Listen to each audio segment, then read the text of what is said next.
Yılmaz Tesisat, su ve ısıtma sistemlerinizde güvenilir çözümler sunuyor. Değerli arkadaşlar, Bağcılar Demirkapı Mahallesi'ne geldik bir arıza için. Arızamızın yerini cihazla tespit ettik. Şimdi bir bakalım nasılmış, görelim yerini. Burada gördüğünüz gibi ortadan çatlamış. Gördüğünüz gibi arızamız burası. Genel noktasal tespitimizi yaptık. Tamirini yapıp bıraktık.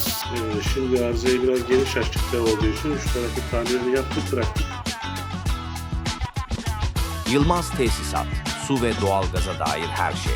Telefon 0533 225 94 57.